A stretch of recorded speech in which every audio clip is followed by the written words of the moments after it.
Hello दोस्तों, नमस्कार। मैं रमेश सर एक बार पुनः आप सभी का आरजी लाइफलाइन क्लासेस के इस यूट्यूब प्लेटफॉर्म पर हार्दिक बंधन अभिनंदन एवं स्वागत करता हूं। आशा करता हूं कि आप सभी अच्छे होंगे, मन लगा के पढ़ रहे होंगे। तो चलिए हम अपने सेशन की करते हैं शुरुआत। अपने उस सेशन में अब तक हम विज्ञान पढ़ रहे थे, तो हम अब शुरू करते हैं अपने विज्ञान के सेशन को। प्रकाश चैप्टर समाप्त कर दिया, चलिए पढ़ते हैं हम गणित। गणित में हमारा अभ्यास 2 बहुपद है। उस बहुपद को एलिमिनेशन को पढ़ते हैं हम। बहुपद को पढ़ेंगे, इनके बारे में जानेंगे, समझेंगे और क्या कैसे कंडीशन बनती है। यहीं से इतने आपको जो चार्ट दिख रहा है ना, ये चार्ट आप समझ लिए तो बहुपद आपके लिए आसान हो जाएगा। और ये दावा है कि मैं आपको समझा दूंगा चार्ट। यहाँ पे बस एक बार आप थोड़ा सा कंसंट्रेट होके देखिएगा, मन लगा के देखिएगा। अगर आप चैनल पे नए हैं तो चैनल को सब्सक्राइब कर लें, बेल आइकन को प्रेस कर लें। प्लेलिस्ट में सभी वीडियोज पड़े हैं आपके। प्रश्नौली 1.1, 1.2, 3, 4 जो भी है सभी वीडियोस पड़े हैं वहाँ पे। वहाँ से जाके आप देख सकते हैं। विज्ञान का प्रकाश का पूरा चैप्टर है, वहाँ तक आप नोट कर सकते हैं, वहाँ से आप पढ़ सकते हैं। और अपने भविष्य को सफल बनाने के लिए ये जो हमारा मुहिम चल रहा है उसमें आपका बहुत विशेष स्वागत है। तो चलिए आइए बात करते हैं बहुपद की। तो बहुपद क्या है, सबसे पहले इसको जान लो आप। तो बहुपद एक प्रकार का बीजी व्यंजक है जो आप 6 से पढ़ते चले आए हैं। 6 में पढ़े हैं, 7 में पढ़े हैं, 8 में पढ़ रहे हैं, 9 में पढ़े थे, 10 में तो इसका नाम ही बहुपद है। 9 में भी इसका नाम बहुपद है, 10 में भी इसका नाम बहुपद है। तो बहुपद एक प्रकार का बीजी व्यंजक है। और वो बीजी व्यंजक बहुपद जो बीजी व्यंजक है भैया, तो बहुपद में यहाँ से इसको नोट रखना, ये तो बीजी व्यंजक है। और वो बीजी व्यंजक कैसा होना चाहिए? बहुपद में जो घातें होती हैं वो सदैव पूर्णांक होनी चाहिए। घात कैसी होगी, है ना? जिसकी घात, जो बीजी व्यंजक है, बीजी व्यंजक की घात सदैव पूर्णांक में होगी तभी वो बहुपद कहलाएगा। तो यहाँ से एक बात नोट कर सकते हैं हम, बीजी व्यंजक जिसकी घात सदैव पूर्ण संख्या हो, उसे क्या कहते हैं हम? उसे बहुपद कहते हैं। जिसकी घात सदैव पूर्ण संख्या हो, कहने का मतलब पूर्ण संख्या का मतलब क्या है भैया? तो आपको पता होगा पूर्ण संख्या का मतलब क्या होता है। वह संख्या यानी कि जो 0, 1, 2, 3, 4, 5, 6 अनंत तक जाती है, यानी कि माइनस में नहीं होनी चाहिए संख्या और बटे में नहीं होनी चाहिए संख्या। अगर घात माइनस में है और घात बटे में है तो वो बहुपद नहीं होगा। बस यहां से आप नोट कर लो, घात माइनस में है, घात बटे में है। और एक चीज यहीं से नोट करके रखो, जो चर पद होगा, चर पद अगर रूट में है तो बहुपद नहीं होगा। यहां से आप नोट करके रख लो, चर पद रूट में होगा तो बहुपद नहीं होगा। घातें अगर माइनस में होंगी तो बहुपद नहीं होगा। घातें अगर बटे में लगी हैं तो बहुपद नहीं होगा, क्योंकि पूर्ण संख्या जो होती है वो 0 से शुरू होती है और अनंत तक जाती है।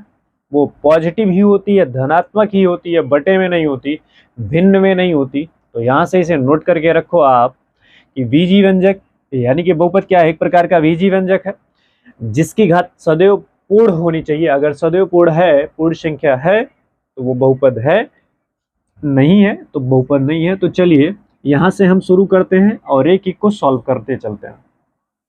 9x + 7, चर का मतलब जानते हैं ना? सीधी बात जानना, चर का मतलब अक्षर। क्या भैया? चर का मतलब अक्षर। ए से लेके जेड तक का कोई भी अक्षर होगा, का से लेके ज्ञान तक कोई भी अक्षर, अक्षर का मतलब चर। तो इसमें बताएंगे हम चर क्या है। तो इसमें चर है भाई यक्स ना। इसमें चर कौन है? तो इसमें चर है यक्स। इसमें चर, तो इसमें भी चर यक्स हैं। सपोज दैट, मान लो जैसे मैंने यहाँ पे y लिख दिया, कोई बात नहीं। यहाँ पे चर है, ये नहीं है, यहाँ पे है ना चर। क्या? तो बता सकते हैं चर क्या है भाई? तो आपके मन में तुरंत आएगा कि सर इसमें तो चर यक्स भी है और वाई भी है। तो यहां से आप ये नोट कर लिए, आगे चलो। अब तो चर पता चल गया ना कि चर कैसे होगा, क्या होगा। तो आगे बात करें, हम घात की बात कर लें।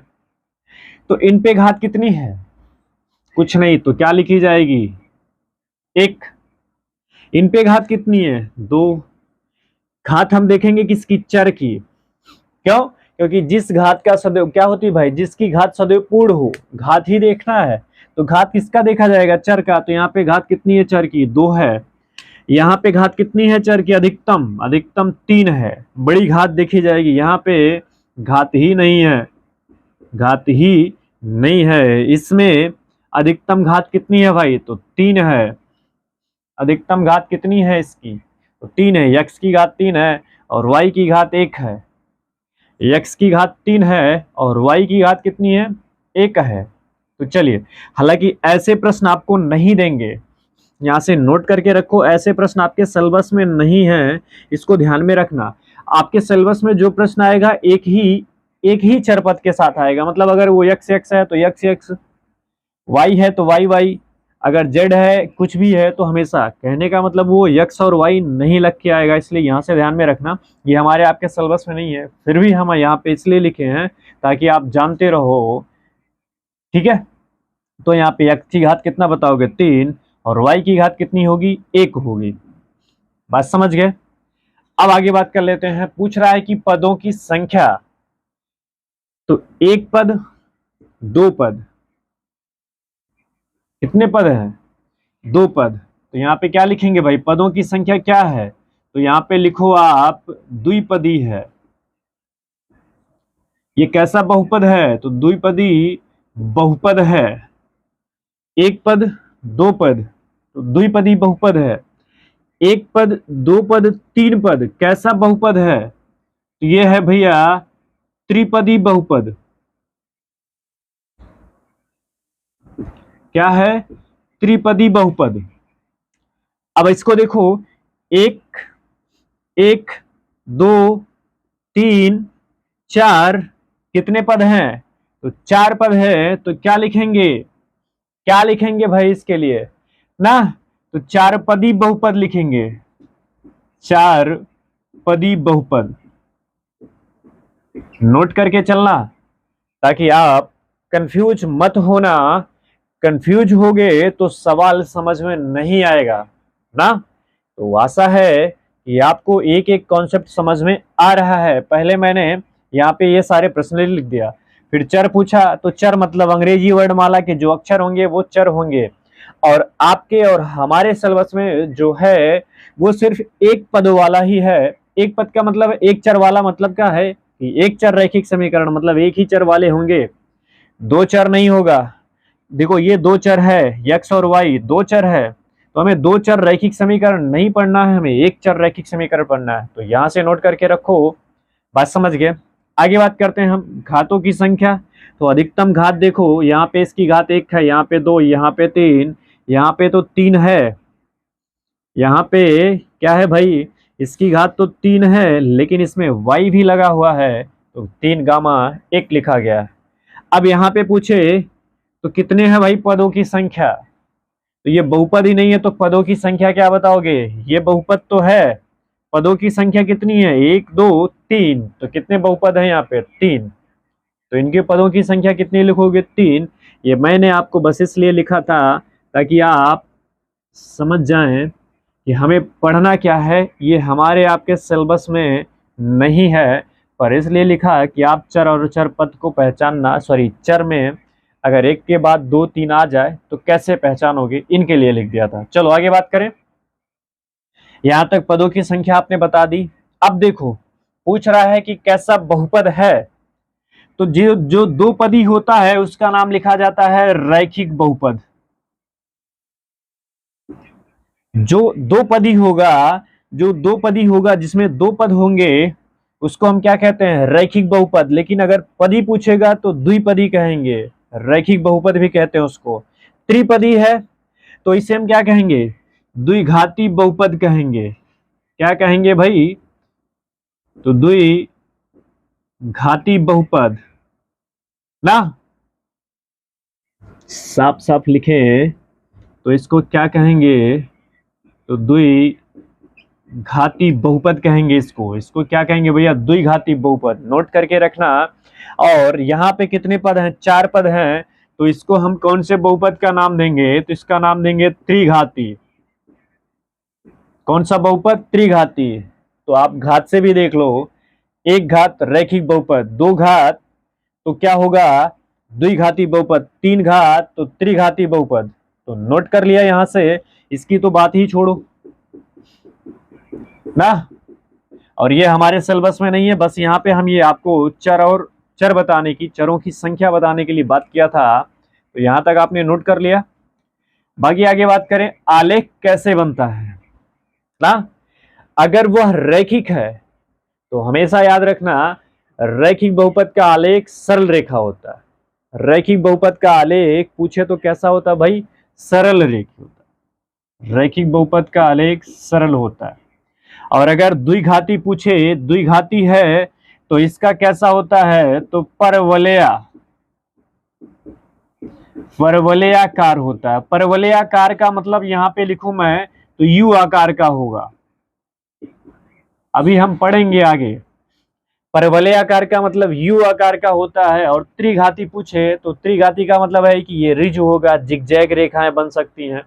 तो यहां से आप नोट कर सकते हो, दो की कंडीशन पता हो तो तीसरी अपने आप दिख जाएगी आपको। और ये बिल्कुल रिज रेखाओं के रूप में चलेगी, आपको जिगजैग दिखेगी। मामला यहां से आप नोट करके रखो। तो आशा है अब आपको कंफ्यूज नहीं होना होगा। चर पूछेगा तो आप बता लेंगे, घात पूछेगा तो भी बता लेंगे, पद पूछेगा तो भी बता लेंगे गिन के देख करके। और अगर आपसे बहुपद पूछा, रैखिक बहुपद है, द्विघाती है, त्रिघाती, तो ये भी बता लेंगे। अगर वो रैखिक बहुपद होगा उसका आलेख बनेगा सरल, यानी कि बिल्कुल सीधी रेखा बनेगी। और द्विघाती बहुपद है तो उसका आलेख जो बनेगा वो बनेगा परवलयाकार। यहां से ये नोट करके रखना, परवलयाकार का मतलब होता है यू आकार का। वो चाहे यू सीधे में बने चाहे उल्टे में बने, तो बात यहां से नोट करना। और त्रिघाती होगा तो उसकी रेखाएं जिगजैग होंगी, वो एक कहीं इधर उधर काटती हुई, मतलब आपको ये ग्राफ में यहाँ वहाँ ऐसे काटते हुए मिलेगी। तो यहाँ से हम नोट करके रखेंगे, ये आगे हम चर्चा करेंगे। लेकिन अभी हमारे के लिए हम बस आपको इसका थोड़ा सा इंट्रो देने के लिए ही आपके बीच हैं, ताकि आपको ये सारे माजरा समझ में आ जाए ना। आगे बात करें, एक एक कॉन्सेप्ट और बचता है जिसे आप कहते हो शून्यांक। एक कॉन्सेप्ट और बच जाता है जिसको हम आप क्या कहते हैं भाई? शून्यांक कहते हैं। यहां से ये नीचे वाली पायदान को मिटाते हैं जो हमारे आपके सिलेबस में नहीं है। फिर शून्यांक क्या है, इनके बारे में ज्ञात कर लेते हैं ना। शून्यांक क्या है भाई? शून्यांक तो कुछ नहीं, जैसे सपोज दैट की बात करता हूं, ये पहले प्रश्न को ही उठा लेता हूं, समझना जरा। दिया हो 9x प्लस 7, क्या दिया है भाई? दिया है 9x प्लस 7। तो पहले शून्यांक का मतलब होता है शून्य, तो इनको इनके बराबर शून्य को ला दो, मतलब इतना बराबर किसके कर दो? जीरो के कर दो। अब जब आप इनको बराबर जीरो के कर देंगे तो अब आपको निकालना होगा x का मान। तो यहां से लिखोगे 9x बराबर -7, और x बराबर क्या लिखोगे? -7/9। और यही x का मान ना, x का मान शून्यक कहलाता है। तो आशा है आपको बात समझ में आई है। जैसे एक बार एक प्रश्न और देखो, लिखा मैंने 2x -5 और कह दिया कि इनका शून्य ज्ञात करना है। तो बड़ी सिंपल बात होती है भाई, क्या लिखोगे? तो लिखोगे पहले 2x -5, इसको बराबर जीरो के करोगे। किसके बराबर करोगे? जीरो के करोगे। क्यों? क्योंकि शून्यक है, शून्यक का मतलब शून्य। तो जैसे ही आप इसको जीरो को करोगे तो x बराबर क्या लिखोगे? 5, और x बराबर क्या हो जाएगा? 5/2। तो x का मान ही क्या कहलाता है? तो शून्यक। तो इस पद के लिए शून्यक कितना है? तो 5/2 है। इस पद के लिए शून्य कितना है भैया? 5/2। आप कैसे चेक करोगे? तो चलो उत्तर की जांच भी कर लेते हैं हम, बात समझ गए। अब शून्य को चेक करना हो तो x का मान रखो कहां पे? यहीं पे रखो, जरा देखो कि मामला जीरो आता है कि नहीं आता है। अगर दोनों पक्ष जीरो हो जाए तो यानी कि शून्य सही है। x बराबर निकला है 5/2, तो प्रश्न क्या है, 2x माइनस 5 बराबर 0, यानी कि इतना सॉल्व करने के बाद 0 आना चाहिए। x का मान निकाले हैं हम कितना, 5/2। तो रखो ना जरा यहाँ पे 2 गुणे 5/2, x का मान रखा हूं, -5 बराबर 0 आना चाहिए। तो अब जरा देखो ना आप, 2×5 10, 10/2 -5 बराबर 0। 5×1 सॉरी 2×1 2, 2×5 10। तो 5 - 5 बराबर क्या है 0। तो 5 में से 5 गया 0, 0 बराबर 0। तो यानी कि दोनों का मान 0 हो गया। तो यानी कि जो जब दोनों का मान 0 हो गया तो x बराबर कितना, 5/2 इस पद का क्या है, शून्य का है। तो यहां तक आपको बात समझ में आई।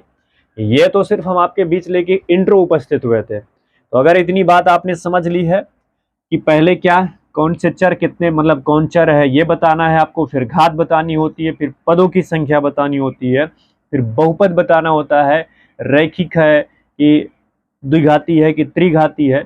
अगर रैखिक है तो इसका भी आलेख जो बनेगा, जो आलेख बनेगा भैया वो कैसे, बस सरल रेखा में, जैसे ये देख रहे हैं किरण, ये सीधी सपाट लहजे में बनेगी। अगर वो क्या है, अगर वो भैया द्विघाती है तो इसका रेखा जो बनेगा आलेख वो बनेगा यू आकार में।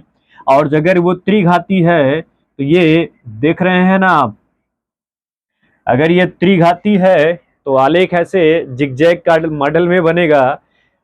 ये है रैखिक का आलेख, और ये किसका है, द्विघाती का आलेख। मैंने बताया ना परवलयाकार का मतलब क्या है, यू आकार का बनेगा। तो आशा है कि आप यहां तक आप इसको समझ पाए हैं, लिख पाए हैं। और चर बहुपद तभी होगा जब उसका घात पूर्ण होगी, पूर्ण नहीं होगी तो वो बहुपद नहीं होगा। इस बात को आप यहां से नोट करके रखें। बाकी मिलते हैं आपको नेक्स्ट क्लास में। हाँ, चैनल पे नए हैं तो चैनल को सब्सक्राइब कर लें, बेल आइकन को प्रेस कर लें, टेलीग्राम चैनल ज्वाइन कर लें, ताकि वहां से हम अपने टेस्ट की श्रृंखलाएं आप तक पहुंचा सकें। आपको तब तक के लिए बहुत बहुत धन्यवाद, थैंक यू। नेक्स्ट क्लास में हम अपनी प्रश्नावली के साथ आपके बीच उपस्थित होंगे। आशा है कि ये आपको समझ में आया है। तब तक के लिए आप सभी को बहुत बहुत धन्यवाद, थैंक यू। आपका दिन शुभ हो। Thank you very much.